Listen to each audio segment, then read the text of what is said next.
Lundi 2 décembre, la Société historique et archéologique du bassin d'Arcachon présentait son tout dernier ouvrage. Carte ancienne du bassin d'Arcachon est le fruit d'un énorme travail collectif, un véritable défi réunissant historiens et collectionneurs autour d'une envie commune, celle de publier un beau livre rassemblant toute l'histoire de la cartographie du bassin depuis le Moyen-Âge. L'idée est née de la présidente de la société historique, Armelle Bonin, qui a eu cette idée et qui l'a soumise au président du parc naturel marin du bassin d'Arcachon.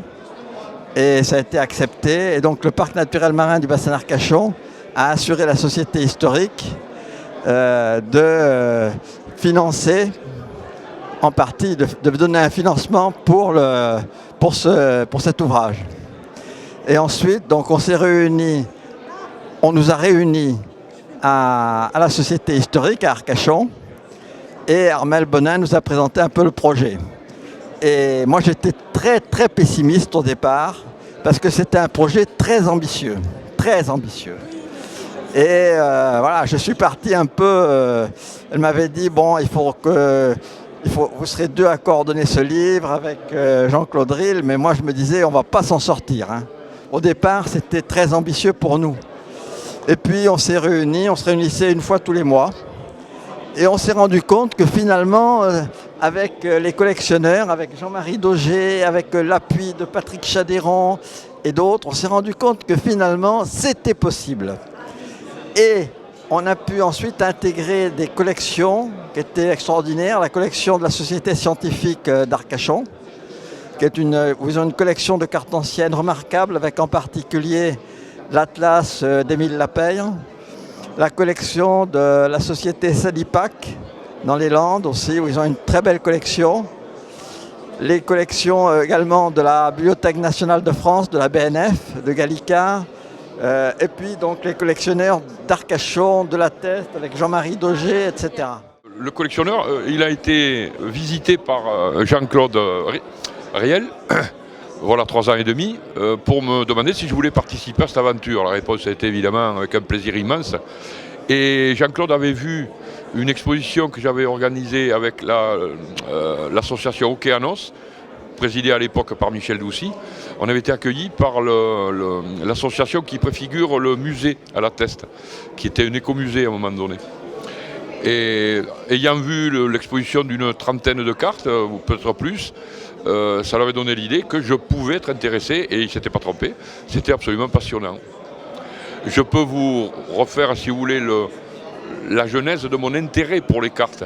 D'abord l'histoire, j'aime bien l'histoire, j'aime beaucoup l'histoire. L'histoire, elle est très bien commentée par les cartes, et l'histoire est liée à la géographie. La géographie, c'est l'essence même des cartes. J'ai découvert dans ce groupe que l'économie était très liée à ces deux éléments, et que sur les cartes, on peut voir, notamment dans la région de Gujan-la-Teste, les cultures de vignes, de blé, et ces cultures évoluaient au gré des décennies et des siècles même. Voilà, c'est à peu près un résumé assez court du pourquoi je me trouve embarqué dans cette aventure qui est extrêmement, extrêmement plaisante. Voilà. C'est un vrai travail de groupe, hein. Comme je l'ai dit, il y a eu 2 chefs de projet, des gens qui sont venus rejoindre des gens de la société historique, mais qui n'étaient pas forcément de la société historique, en particulier les collectionneurs. Madi de Salle à l'époque présidente, avait donc accepté avec le conseil d'administration de partir pour cette aventure. Mais au fur et à mesure, je dirais presque que la coordination s'est faite avec tout le monde. Enfin, c'est vraiment un travail de groupe. Donc, au départ, bien sûr, il y a 2 chefs de projet, mais le travail en commun, après, il s'est fait un peu tout seul. Enfin, il ne s'est pas fait tout seul, hein, le travail, parce que chacun a beaucoup bossé. Il y en a qui ont écrit, d'autres, etc. Il y a eu des relectures nombreuses, mais on ne peut pas dire qu'il y ait eu, pour être un peu vulgaire, un chef, quoi. Moi, je préfère dire que c'est vraiment un travail de groupe. Cet ouvrage, on le trouve évidemment dans les bonnes librairies tout autour du bassin. dans les surfaces spécialisées aussi, style Cultura et la Fnac. Et au niveau de Bordeaux, il sera chez Mola dès mercredi. Et il sera donc dans les Fnac un peu partout en France. Donc les amoureux des cartes, de la cartographie, un peu partout en France auront accès au travail que nous avons eu un plaisir vraiment de mettre en forme et qui se révèle déjà être un succès.